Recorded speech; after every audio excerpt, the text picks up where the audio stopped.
chemin, la vérité et la vie. Jésus est le chemin, la vérité et la vie. Jésus est le chemin qui mène au ciel. Jésus est le chemin qui mène au Père. Jésus est le chemin, la vérité et la vie. Jésus est le chemin, la vérité et la vie.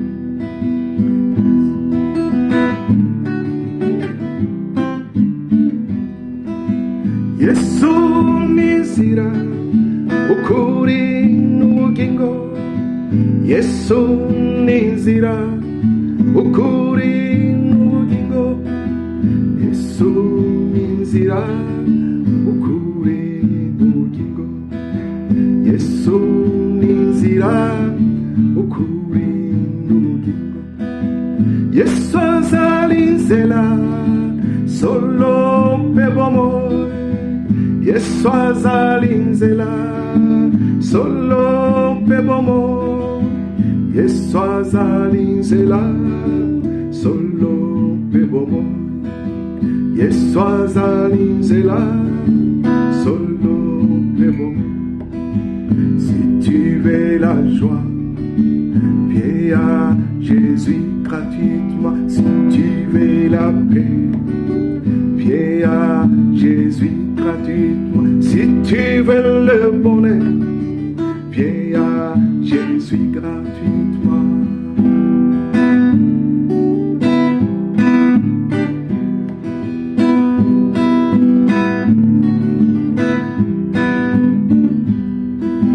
Yesu ni njia, kweli na uzima. Yesu ni njia, kweli na uzima. Yesu ni njia, kweli na uzima. Yesu ni njia, kweli na uzima.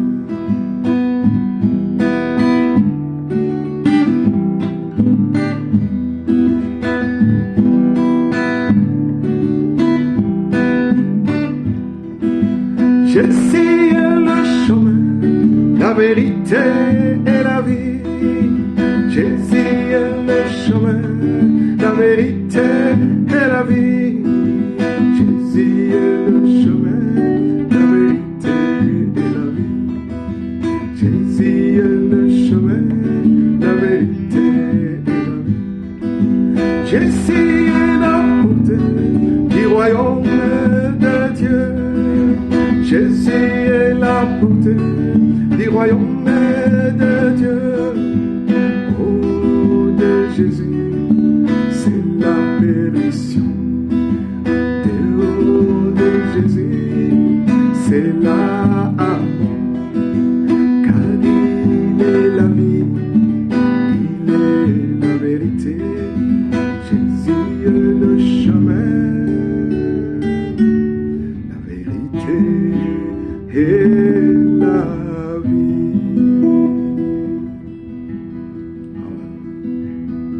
Oui, Seigneur, tu es la vérité. Tu es le chemin, la vérité et la vie. Je te prie, Seigneur, révèle-toi à chacun de nous. Continue à te révéler à moi, à mon frère, à ma soeur. Je te bénis parce que je t'ai rencontré, toi qui es la vérité. Je te loue parce que je t'ai rencontré, toi qui es la vie. Et tu m'as donné la vie, tu m'as donné le sens de vivre et tu m'as donné l'éternité. Reçois la vie, la gloire, Seigneur. Parle-nous, Seigneur, par ta parole. En ton nom, Jésus, je suis prié.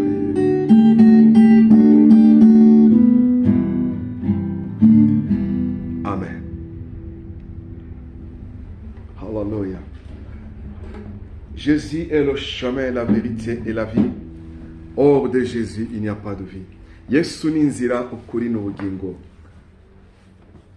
Hirya ye nta bugingo buhari. Ngiye gukoresha indimi zibiri kugira ngo dushobore twese gufashwa ndetse n'abatumva ururimi rwacu. Je vais essayer de parler dans deux langues, en fait que ce soit ceux qui parlent ma langue, le Kinyarwanda ou le Kirundi, parce que je parle les deux, et c'est la même chose presque, ou bien alors ceux qui comprennent que le français puisse aussi bénéficier de cela. Ndavuga mu ndimi zibiri, ururimi rw'igifaransa n'urw'ikinyarwanda twese twumva.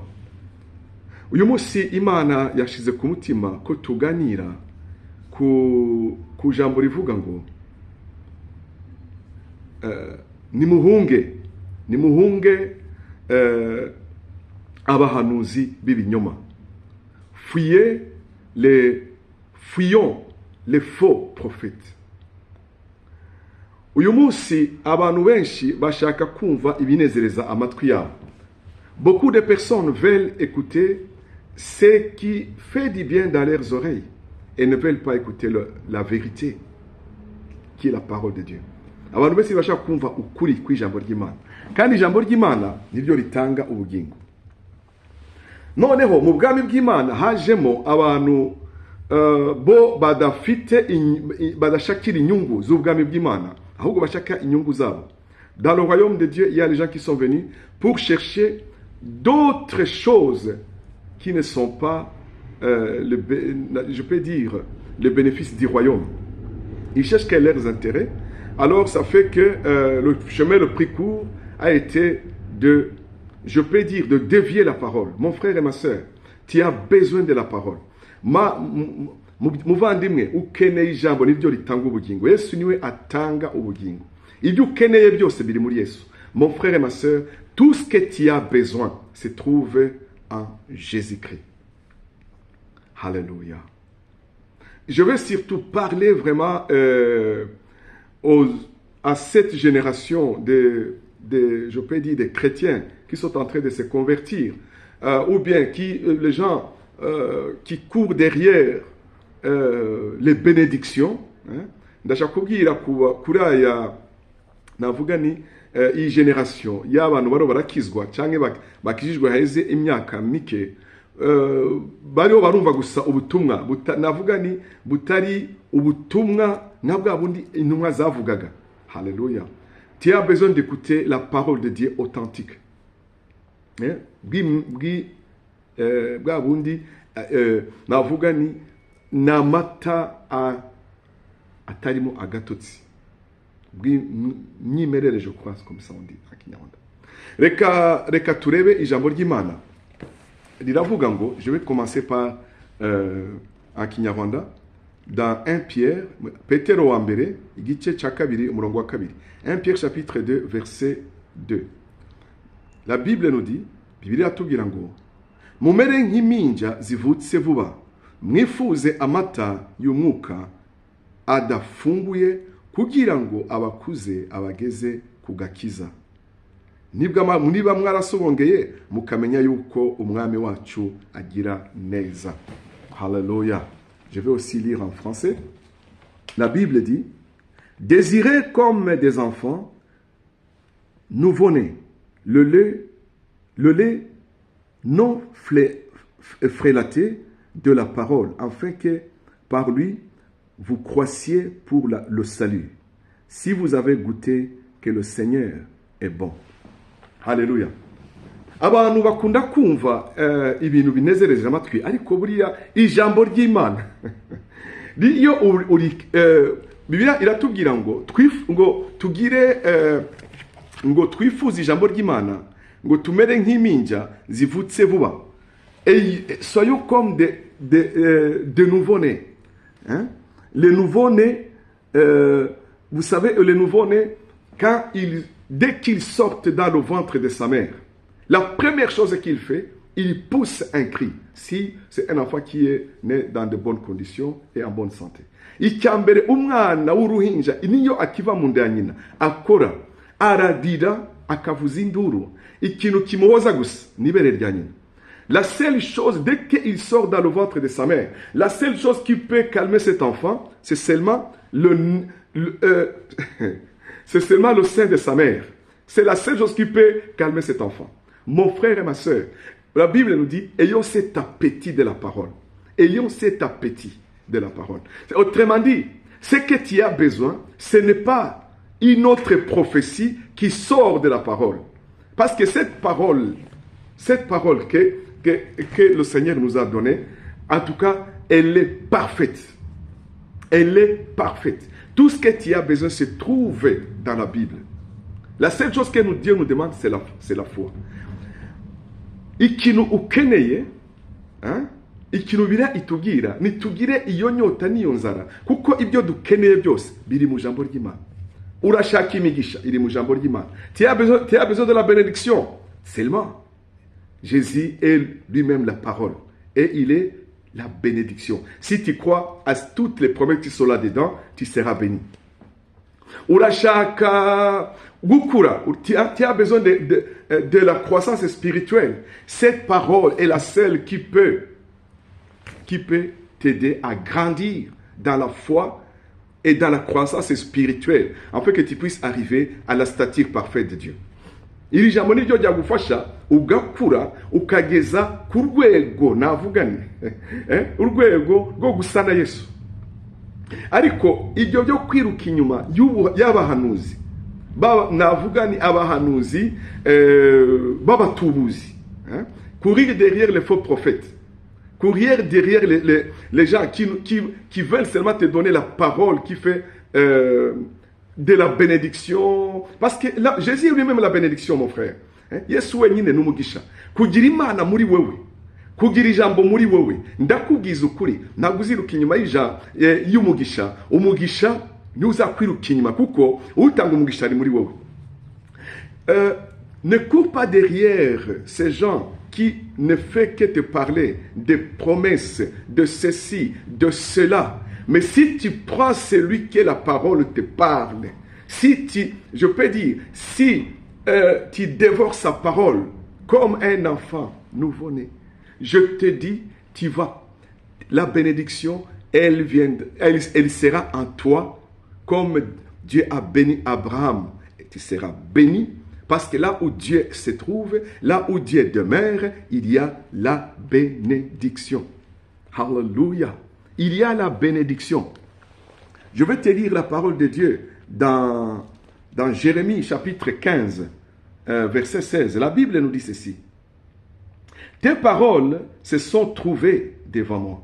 Je les ai dévorées, tes paroles qui ont fait l'agrément et la joie de mon cœur, car ton nom est évoqué sur moi.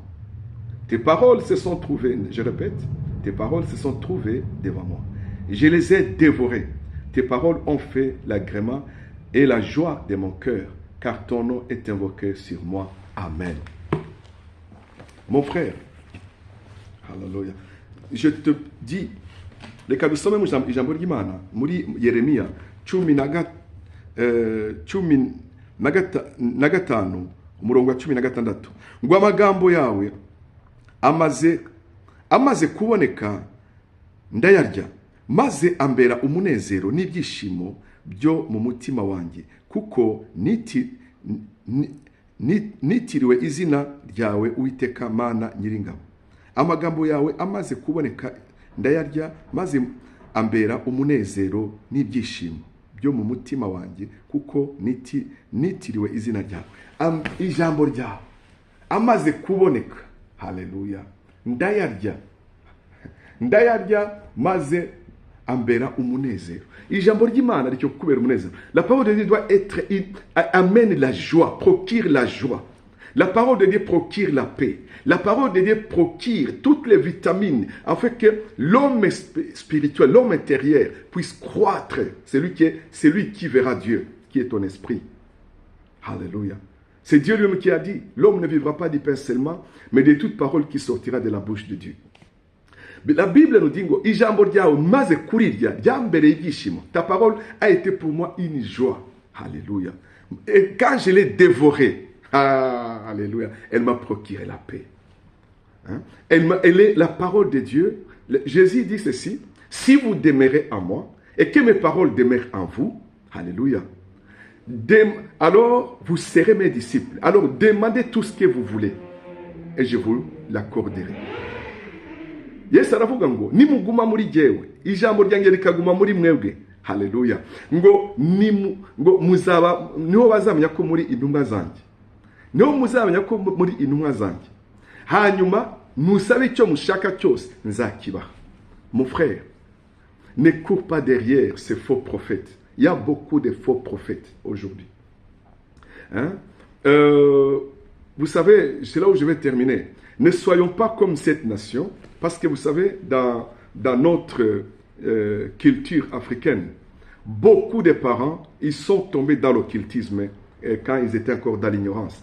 Murazi ko mu mico yacu y'abirabura abantu benshi bararaguje imiryango myinshi cyane kuko bari bataramenya.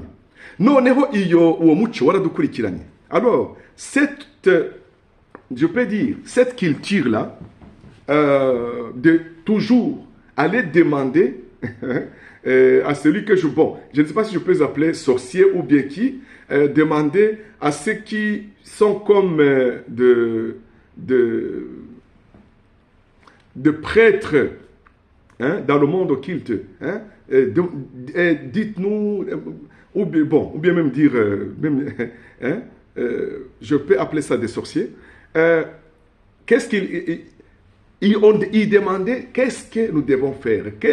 Demandons la protection pour la famille. Beaucoup demandaient ceci, cela. Hein? Demandaient la pluie. Au fait, c'était dans leur ignorance. Et cette habitude a poursuivi même les enfants de Dieu quand ils se sont convertis. Hein? Uwo muco wo kuraguza wakurikiranye benshi. Iwabo bararaguzaga, iwabo baraterekeraga, iwabo barabandwaga. Noneho bamaze iwabo bahoraga bajya kubaza nko kubapfumu, ese waduha uburinzi, waduha iki, ariko ibyo noneho abantu barabihinduye babihindura mu mwuka. Kandi Satani nawe abizamukiraho. Parce que les gens ne veulent pas chercher Dieu. Les gens ne veulent pas prier. Les gens ne veulent pas se sanctifier et demeurer dans la parole afin qu'ils marchent avec Dieu et que le Dieu d'Abraham, le Dieu d'Israël puisse les bénir comme toutes les bénédictions qui sont dans la parole. Bien-aimés du Seigneur, dans cette parole, il y a tout ce que nous avons besoin. Mais surtout, il y a Dieu. Et quand Dieu est à moi, je suis béni. Alléluia. Alors je t'encourage, mon frère, de ne pas courir derrière ces hommes et ces femmes qui sont en train de dévier les gens. De les dévier, la première chose, en les disant par, je ne sais pas, en ligne ou bien ceci, cela, benshi barabakurikirana kuri izi mbuga, ku ma réseaux sociaux bakabakurikirana ugasanga ntabwo bakiri muri Yesu ahubwo bari muri ibyo byiruka inyuma y'umuntu bashaka ko bababwira ibintu. Kandi mwene da, Imana yawe iri mu nzu yawe, Imana yawe iri mu mutima wawe, Imana yawe iri mu itorero ryawe. Ndetse ndanakwakoresha kugira itorero, kuko benshi ibintu bakigira amatorero ngo bari imbere, ngo basigaye basengera gusa imbere ya kuri WhatsApp kuri iki.